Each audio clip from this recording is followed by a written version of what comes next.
There is a new rocket launcher in the market. They call him Suryakumar Yadav, 4th T20 International 100, helping India notch up 201. They were put into bat first, and that's how it went for India. Suryakumar Yadav, as captain, a memorable 100. He scored runs on all corners of the ground. Jaiswal, a very gorgeous innings of 60 of 41.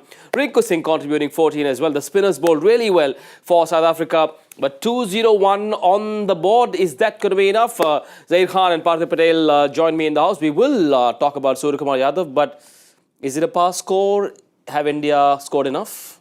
Well, you've been talking about this being high-scoring ground, and then you just have to wait for the match to start, see what kind of pitch is on offer, whether any demons in the pitch, or is it playing any differently than what the data was suggesting, and we didn't find anything different, isn't it? Yeah. So looking at that, I think this 200 is a damn good total, but yet on this pitch we've seen big totals being chased down.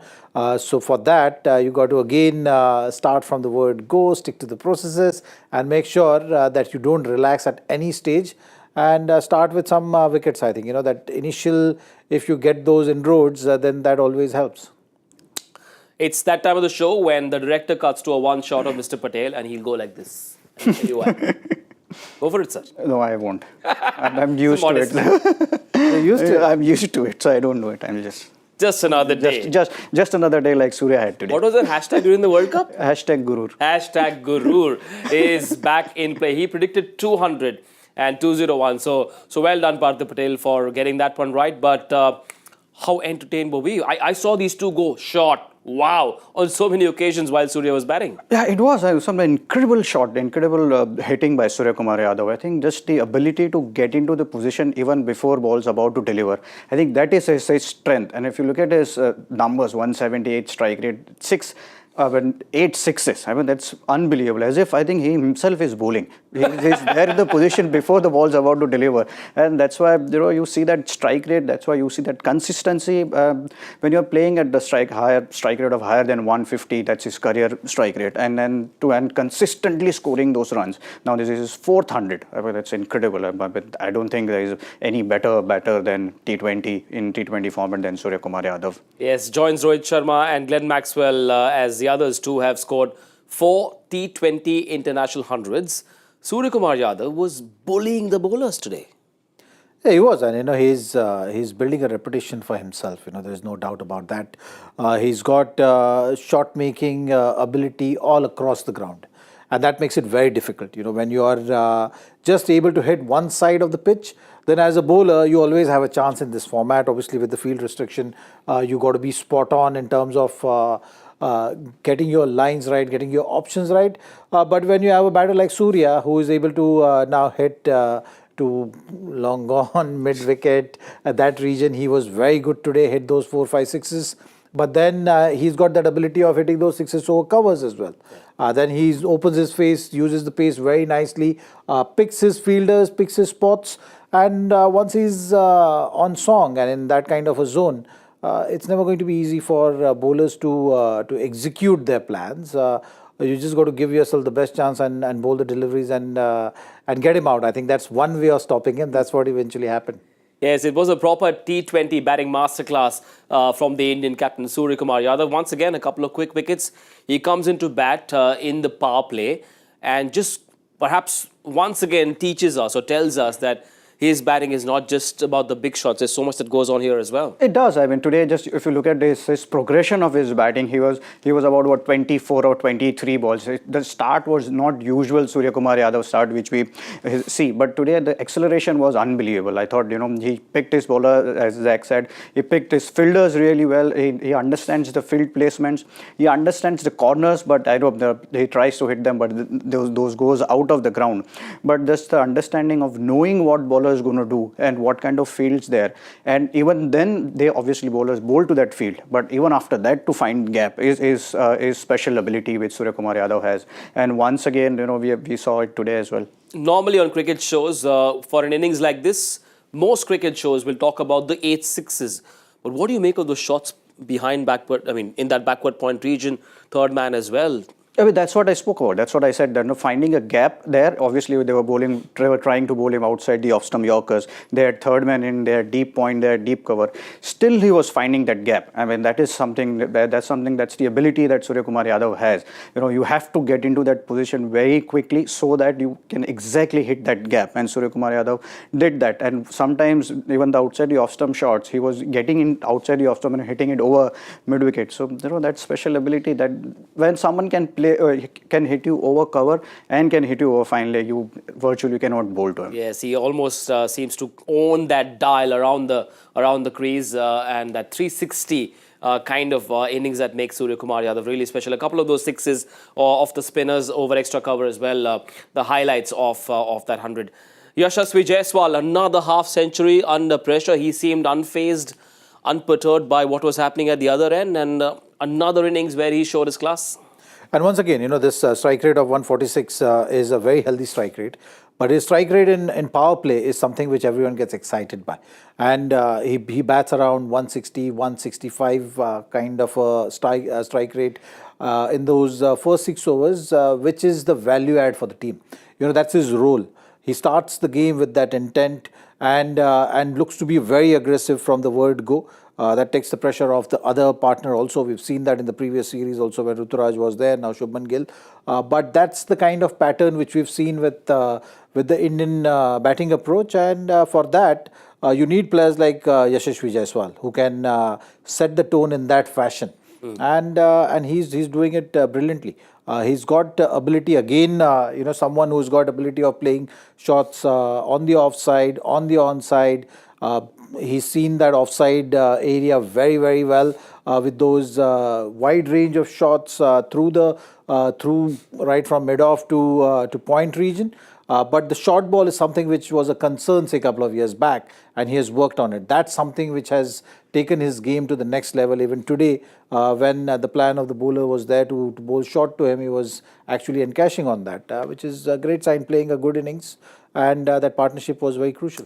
No ugly shots ever from Yashasvi. I mean, yeah, that's what he does. And the main reason for me today, I think the short ball, the way he batted. We obviously know he plays those front foot drives really well. He looks really attractive when he plays those cover drives and square cut. But when you get into that position of hooking and pulling, and that's something that tells me that you are in a good position to hit those shots. But that's exactly what Yashasvi Jaiswal did. I think his inning actually helped Suryakumar Yadav to play slightly slowly in first 25 balls. It just allowed him to just get it going, and that you can see that the way they both, there was a crucial partnership. Suryakumar Yadav took off after that, but even before that, I thought Yashasvi Jaiswal was outstanding, playing spin behind the wicket and in front of the wicket, and using spin, using feet against spinners is good signs that it just shows that he's got an all-round ability of playing spinners also in power play. Last game also India got 60 in power play. Today also India got 60 in power play. I think it just tells us that India is going to play this kind of brand of cricket. While 201 will look good to most cricket fans, and maybe I'm nitpicking, but it's something that India perhaps will think about, Zach, that passage of play after the power play between 7 and 10. I think India scored about 24, 25 runs. It happened in the last game as well. Would you be too worried about that, or would you allow the batters that much time to sort of settle in, even in this format? No, the power play was really good today. 62 in spite of losing 2 wickets. It was a decent first wicket partnership as well. Then back-to-back wicket just kind of put the batting team in that position where they had to consolidate a little. But at 10 over mark, I think they had set the platform to go and get that 200. Yeah. Now the end of the innings is the time when they lost too many wickets. I think those deliveries, if they had encashed it on a good day, you get that 15-20 runs extra, and then suddenly 215 or 220 looks a very good total. But till that point, I don't think they did anything wrong. It was just a perfect way of pacing the innings. Getting to 10 over mark around 87 or 90 runs. 10, yes. You know that you're looking at in excess of 100 runs. Yeah. They got 110, 112 runs in or maybe more 114 in the last 10, which is a good achievement. Those wicket-taking balls, if you convert it into runs, suddenly you're looking at 15 runs more.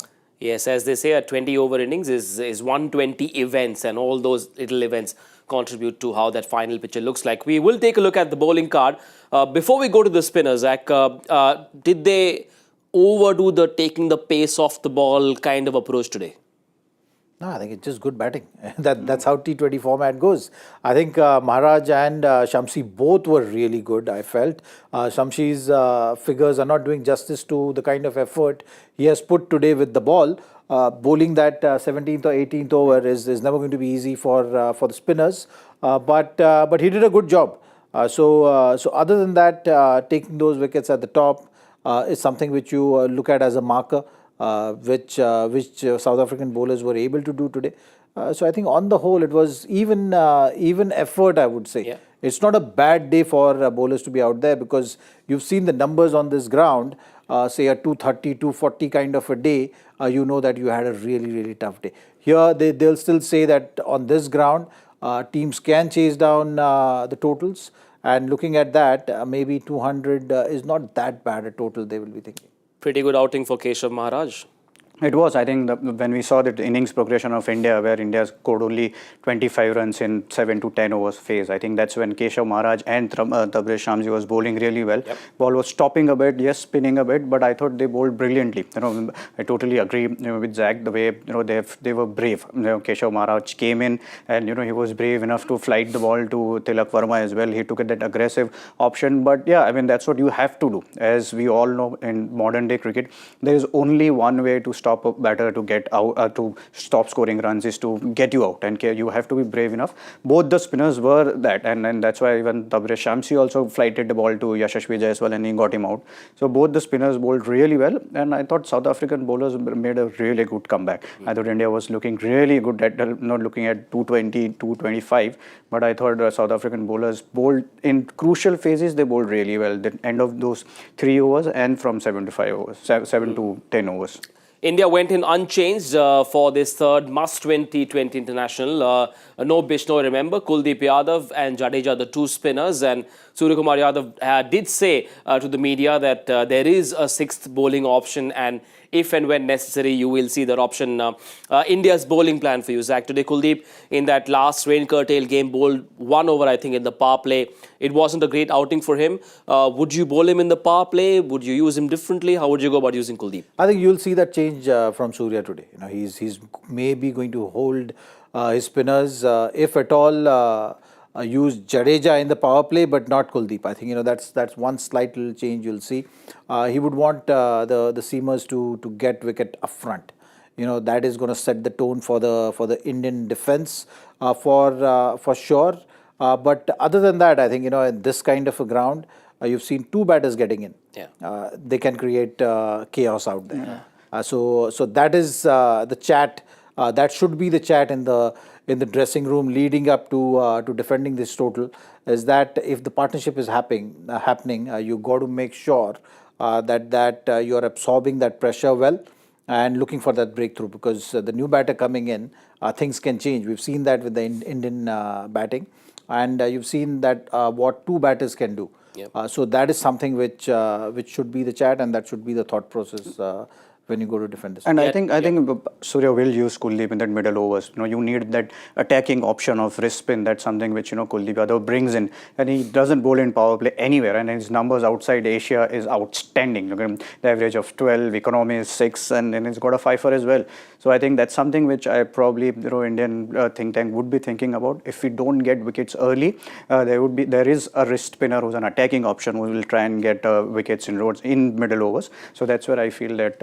Agree with Zach that Kuldeep will bowl in middle overs there. No Bumrah, no Shami, and therefore clearly Mohammad Siraj would look at himself as the bowling captain. Very important that he didn't bowl too badly in that last game. A couple of edges that went for 4 at the start, and 201 in the pocket would give a bowler enough confidence as well. Well, he's the right bowler, the right mindset he has to approach in the power play. Yeah. Because you got to think wickets. Siraj's best chances with the new ball. He's seen the back end of the innings. He's not that strong with his options. Yeah. But up front, he has simplified his game. Yeah. So he created chances in the previous game also. I think he would approach the game in a similar fashion, looking at being aggressive, having slips and creating those chances. If he on a good day, when you create chances, it goes in hands.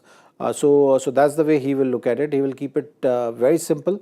And if going by his numbers, if he's continuing with these kind of numbers, then you know that India is setting the tone very nicely for the game. What does India do? What does Suryakumar Yadav do with death bowling? I would see, obviously, they have their option of Mukesh Kumar, which they have used him, even in Australia as well. Him and Arshdeep has been their go-to bowlers, and we've seen numbers of Siraj as well, how he bowls in death overs. So he doesn't have any options. Mukesh Kumar has done well in difficult conditions, yes, and so has Arshdeep. Probably he's bowled well whenever India was under pressure, especially bowling that last over. So the death bowling option, I think, out of all these 5 bowlers, his best options are Mukesh Kumar and Arshdeep Singh, I think. Well, 2-0 to win for South Africa, and they will take the series. If India win, they will take the honours. It'll be 1 apiece between the two teams. Quick prediction for the power play, gentlemen. I think power play, you can look at 50 runs, I think. 2 wickets. It's not bad. 61.